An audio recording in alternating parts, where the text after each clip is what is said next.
I had always heard that most Arab men are extremely wealthy and pleasure-seeking. Then, in this age of social media, I saw countless videos of Arab men dancing with women, seemingly abandoning their culture, their religion, choosing a completely different path. Yet I never believed Arab men possessed any special qualities. I used to wonder how they managed to take multiple wives. How could one man marry four women at once, keep them all happy and content, provide for them? Sure, one can pay for their upkeep with wealth, but to give each of them time and attention, that seemed impossible to me, especially since I live in Pakistan, where even a man's sole wife often feels neglected. It all felt so foreign until Jahangir entered my life. He was my husband's cousin. He'd spent many years working in Saudi Arabia, and now, on vacation, he'd returned, coming to stay with us because he had no other family here. Only my husband, Adnan, was his relative, and he'd always come to our home. Since this was his second visit after my marriage, I felt uneasy about living under the same roof with him for 2 whole months. As before, my husband tried to reassure me. "It's only 2 months," he said. "Jahangir has no one else except us. Where else would he go? We even have an extra room, so don't worry. He's a very honest, pious young man." Yet I knew why Adnan insisted on his stay. Jahangir arrived bearing expensive gifts, cash, and valuables, and on leaving, he handed much of it straight to Adnan.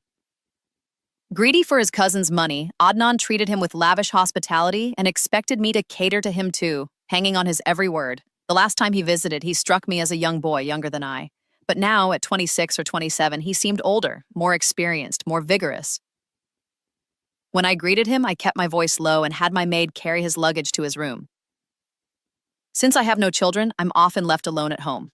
Adnan worked at a shoe shop. He'd leave at 11 in the morning and sometimes not return until 1 or 2 the next morning. That's why I didn't want Jahangir staying with us, but I had no choice. Our circumstances weren't good, and he was like a lottery ticket for us. His gaze held a strange intensity. Whenever he looked at me, it felt as though he could see right through me.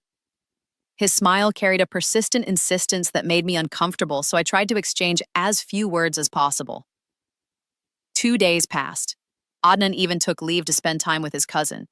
But since Jahangir was here for 2 months, on the third day Adnan returned to work, instructing me to ensure Jahangir never lacked anything. Meals and drinks on time, plenty of coffee to keep him warm in the cold weather. I watched Adnan leave with anger, resenting the solitude I faced in our large, empty house. I had never been able to tolerate having anyone else under the same roof, let alone be turned into someone's unpaid maid. For the past 2 days, Adnan had managed everything himself, so I hadn't worried. But once he left for his shop at 11 in the morning, it was just Jahangir and me in the house. And an uneasy resentment began to build within me. I spent half the day deliberately hiding away in my room, but when lunchtime rolled around, I had no choice but to emerge. I was creeping toward the kitchen when I saw Jahangir already inside. I froze, then took my place quietly at the door. The kitchen was so small and I didn't want to be there with him. He turned, smiled, and greeted me. "Bobby, I thought you might still be asleep, so I decided to make lunch." On one stove, a pot of vegetable pulao was simmering. On the other, milk was coming to a boil. He was chopping more vegetables with practiced ease. Surprised, I asked, "What are you doing?" He replied cheerfully, "I'm cooking pulao and a sweet treat for you too. You were sleeping, so I went out and bought everything myself." Watching his nimble hands, I felt a flush of shame. "Jahangir, you didn't have to do this. I can handle cooking for myself. You should rest. After all, in Saudi you must work constantly." Yet pity washed over me when I remembered that he had no parents here and his sisters were married off.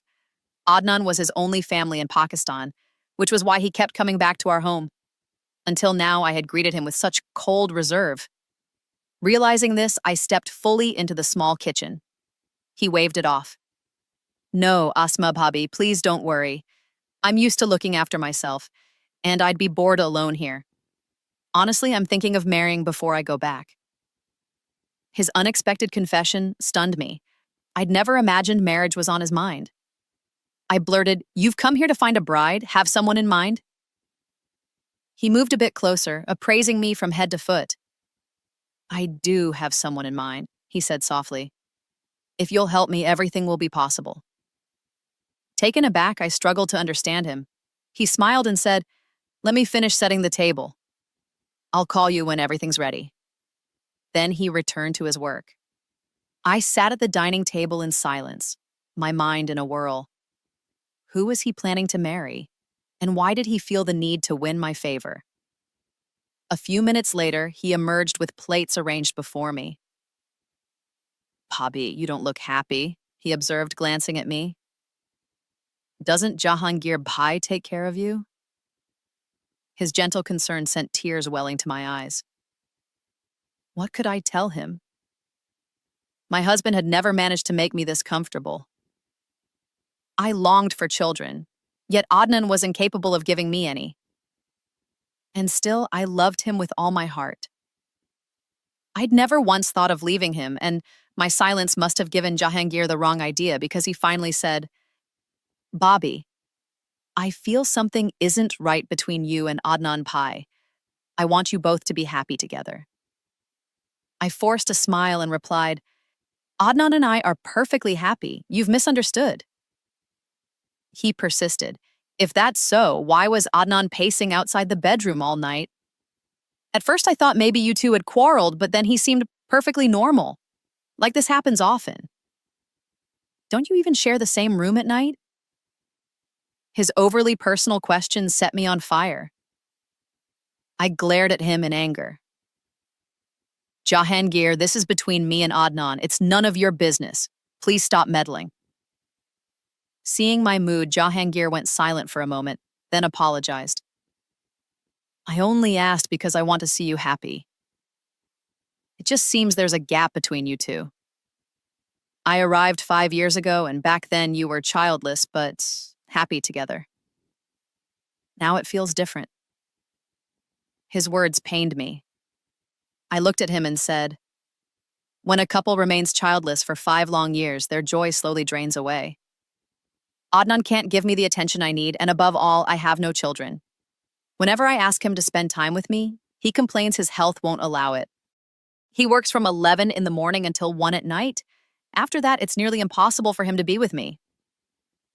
I hadn't meant to confess so openly, but there was no one else I could share this with. No one in my life I trusted enough to reveal such private sorrow. Indeed, Adnan kept me at arm's length. The moment I drew near, he would excuse himself, too tired to stay. Just last night, he had done exactly that, and in my frustration, I'd blurted it all to Jahangir. Jahangir listened in silence, then said, You know, Arab men can have 4 wives, and often women live in their harems. The astonishing thing is, they somehow keep them all extremely happy, because their strength is entirely different. He gave a half smile.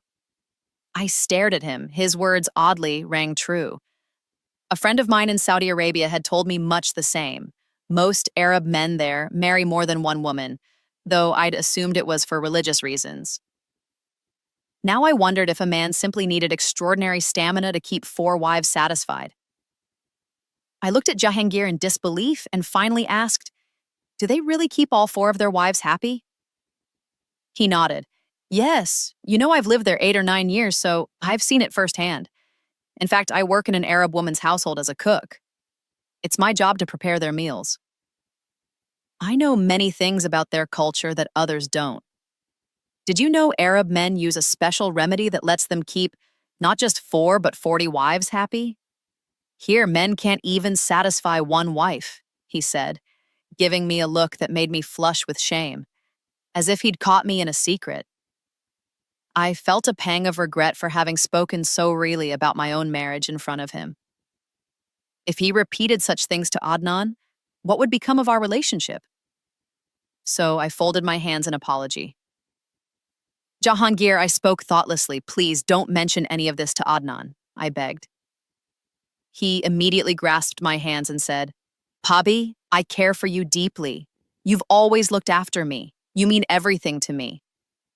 Whenever I come to Pakistan, I stay at your home because here I feel at home. Why would I ever want to damage the bond between you and Adnan Bhai? But I worry about the distance between you two. Trust me, everything will be fine soon. Don't worry. I nodded, feeling reassured, and began to eat the delicious meal he had prepared. Each bite was so flavorful, I kept licking my fingers. Surprised, I said, I didn't know you cooked for Arab women. This food is incredible. He smiled and replied, My cooking is famous there. All the friends of the lady I work for come just to taste my dishes. And you know what? I even introduced them to Pakistani cuisine. He laughed and I smiled back. After the meal, I went to wash the dishes while he stepped out. In the evening, he returned carrying bags of groceries and household supplies. Embarrassed, I said, You didn't have to bring all this. You're our guest. If you need anything, just let me know. He sat down beside me and replied, I know your situation. Adnan Bai's shop doesn't earn enough for you to live comfortably. You needn't worry. I have no family here to spend money on. I brought gifts for my sisters back in Saudi Arabia and have already given them away. My brothers-in-law are very greedy, so I don't want to make them dependent on me. Or tomorrow they'll pester my sisters even more. His words made me wonder, harshly, if Adnan kept him around out of the same greed, but I dared not say so. Jahangir chatted with me for some time, and I realized he wasn't the villain I'd imagined. He was a caring, considerate man. Perhaps he too struggled with loneliness and isolation, just as I did, so I decided to befriend him. Yet sometimes, during our conversations, he'd make cryptic remarks I couldn't decipher. Then one night, when Adnan returned from the shop, and I tried to spend time with him, he snapped at me. I'm exhausted, let me rest. His words brought tears to my eyes, and through sobs I said, Adnan, why don't you understand? I need your attention and your closeness. I long for children. I want us to consult a good doctor so we can fill our arms. Hearing this, Adnan grabbed a glass from the side table and hurled it against the wall, shouting, Do you know I don't have money to chase after doctors?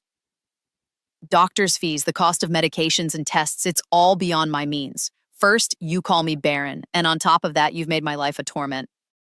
His words struck me like a dagger, and my heart felt as though it had been torn to pieces. I stared at him in disbelief. Adnan, who told you I was barren? We've never taken me to a reputable doctor, nor have I ever had any treatment. So why have you branded me barren? I'd spoken the truth that had burdened my heart for years. There could be nothing wrong with me, so the problem must lie with him. His behavior had reflected it perfectly. Furious, he stormed out of the room, and moments later I heard the front door slam behind him. I broke down in tears, sobbing uncontrollably. Before I knew it, Jahangir slipped into the room. He paused at the door, concern etched on his face. Bobby, are you all right? What was that terrible crash? And the door just now, did he really leave the house? He crossed the room, protecting his foot from broken glass, and sat beside me on the bed. Through my tears, I poured out my pain. Your brother calls me barren, yet I feel the problem lies with him. He refuses to see a doctor, refuses to be close to me. How long must I endure this loneliness? If only I had a sister to confide in, or any sibling, or even my parents. Alas, I am utterly alone in this world. I wish Mom and Dad had spent more time with me. They might have shared my pain instead of leaving me the lone child of this family. I laid my head on his shoulder and wept. Gently, he stroked my hair and hushed me. Then he said, Bobby, if you think Adnan has a problem, I can help you fix it. His words startled me. He continued, Perhaps he truly does have a weakness. I can treat him the same way Arab men maintain their strength. You know I cook for Arab families. I know exactly what they eat to stay strong. Tomorrow night, I'll prepare that dish for you to feed to Adnan. Keep this up for a day or two and you'll see the difference. Grateful yet embarrassed that he, a man unrelated by blood, would speak so frankly, I thanked him. He returned to his room. Adnan didn't come home before dawn. When he finally arrived, he sipped a single cup of tea and fell straight to sleep without a word of apology for last night's outburst. Despite believing it was solely his fault, I still couldn't bear his coldness. So at lunchtime I called him and surprisingly found myself apologizing to him. I'm sorry, Adnan, I whispered. I can't bear your anger. Tonight I'll prepare a very special dish for you. He brightened at the promise. He loved good food. That evening, Jahangir busied himself in the kitchen for hours. When he finally set the table, the aroma filled the entire house. He had prepared a small, exquisite dish and placed it before Adnan with pride. Adnan savored every bite, then retired to bed contented.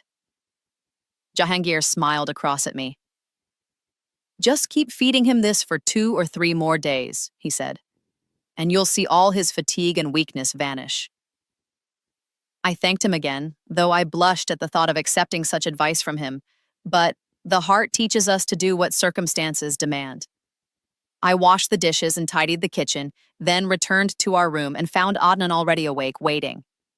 That evening, as I washed the last of the dishes and stepped back into our bedroom, I found Adnan sitting up in bed, a look of relief and gratitude on his face. "Where did you disappear to all this time, Asma?" he asked, his voice soft with exhaustion and apology.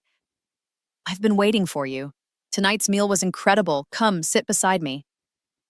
When I climbed in next to him, he pulled me close, pressing a gentle kiss to my hands. "Thank you for this dinner," he whispered.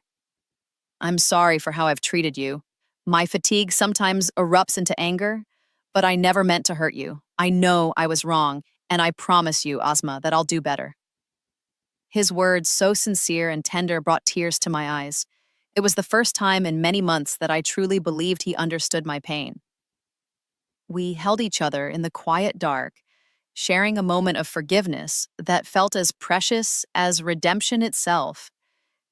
Yet even as we drifted into contented sleep, I could not shake the sense that a larger miracle was at work. Thanks to Jahangir's guidance, Adnan's strength had returned in ways I scarcely dared to hope. The next morning, after Adnan left for the shop at 11, I sought out Jahangir to thank him properly. He was already at the kitchen counter reviewing his notes on spices and cooking times. With a warm grin, he opened the freezer and produced a vacuum-sealed package. "Here," he said, laying it before me. "Camel meat, the finest cut. I brought it from the souk. Tonight, I'll show you how to prepare our special strength-restoring dish." I watched as he crushed black peppercorns in a mortar, the aroma sharp and exhilarating.